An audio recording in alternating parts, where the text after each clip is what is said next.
selalu sehat ya, dan juga tetap bersemangat dalam menjalani hari-harinya. Bertemu lagi di channel aku dan masih dengan aku, dan di video kali ini aku masih akan bahas tentang ASI ya. Nah, kadang-kadang kita nih suka berpikir ya, kenapa sih dengan ASI dan kenapa harus ASI?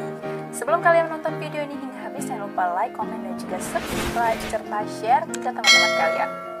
Pernah nggak sih kalian yang sudah pernah menyusui ataupun sedang dalam keadaan menyusui, kadang-kadang aktivitas di luar itu sangat mempengaruhi dalam memperoleh ASI ya. Misalnya nih, terlalu capek, stres, lelah yang berlebihan, kemudian juga terlalu banyak kegiatan-kegiatan di luar, itu akan mempengaruhi ASI. Atau kalian juga sakit ya, itu juga akan mempengaruhi ASI. Nah, atau juga dengan emosi-emosi yang kita alami itu akan mempengaruhi ASI.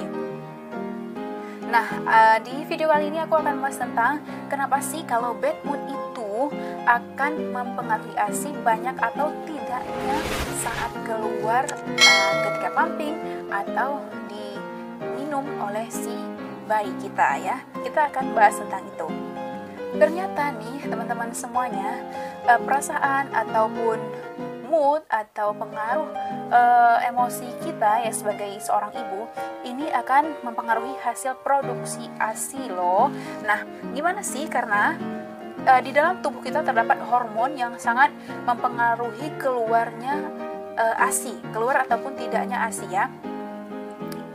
Yaitu nama hormonnya adalah hormon prolaktin dan hormon oksitosin. Nah, kedua hormon ini yang akan memproduksi ASI. Nah, kalau kita sedang bekerja ya, ibu-ibu pekerja, terlalu lelah, terlalu banyak aktivitas, stres, ya kan, banyak dikasih kerjaan sama bosnya, sama atasannya, itu akan mempengaruhi produksi ASI ya. Itu kan akan mempengaruhi mood kita ya. Nah, caranya nih, hormon tadi itu, prolaktin itu bisa dihasilkan. Nah, ternyata hormon yang dihasilkan oleh otak yang berpengaruh pada fungsi fisiologis tubuh kita nih teman-teman semuanya. Makanya kalau ibu-ibu yang sedang menyusui itu diharuskan tidak boleh stres, tidak boleh kepikiran banyak ya, tidak boleh melakukan kegiatan yang terlalu menguras emosi. Ini akan mempengaruhi pada produksi ASI teman-teman semuanya. Nah, kemudian hormon ini juga penting nih untuk menjaga suasana hati kita sebagai seorang ibu yang sedang menyusui. Oleh karena itu, kita seorang ibu yang sedang menyusui ini harus selalu senang, tidak boleh stres, selalu bisa mengcoping stres itu dengan baik ya. Teman-teman semuanya, ketika hormon tadi yang aku kasih tahu yaitu hormon oksitosin ini, kalau kita dalam keadaan stres, kepikiran, ya kan, banyak hal-hal yang dipikirkan mungkin, ini akan bekerja dari hormon ini akan lambat dan tidak bekerja dengan baik, sehingga produksi ASI kita itu juga menurun dan kualitasnya serta kuantitasnya ini lebih sedikit. Makanya kenapa kita dituntut harus selalu bahagia ya. Kemudian juga suasana hati, mood ya, memang menghambat produksi ASI kita. Tapi bukan berarti harus berhenti dan juga cepat menyerah nih ketika ASInya sedikit keluar ya teman-teman semuanya. Kita harus tetap berjuang untuk mendapatkan ASI yang terbaik dari kualitas dan juga kuantitas ASInya.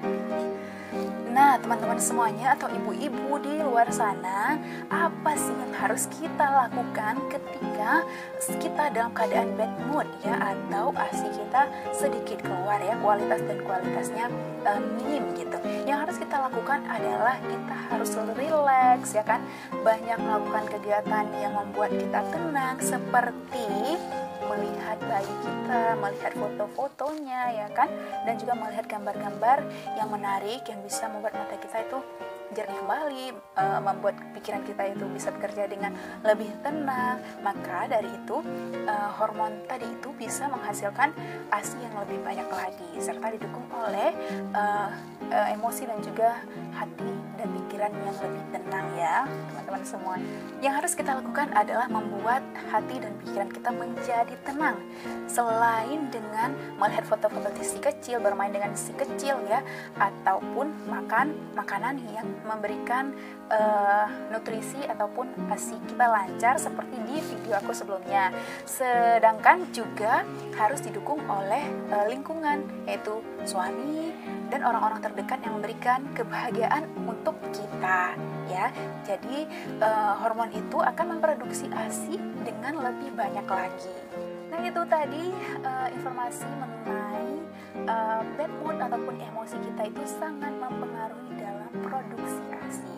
Maka dari itu, tingkatkanlah kebahagiaan diri, jangan terlalu banyak kepikiran, dan juga harus bisa mengcoping stres dengan baik, serta juga didukung oleh teman-teman dan juga keluarga yang mensupport kita untuk selalu bahagia. Oke, terima kasih sudah menonton. Jangan lupa like, comment, dan juga subscribe. Sampai ketemu di lain video. Wassalamualaikum.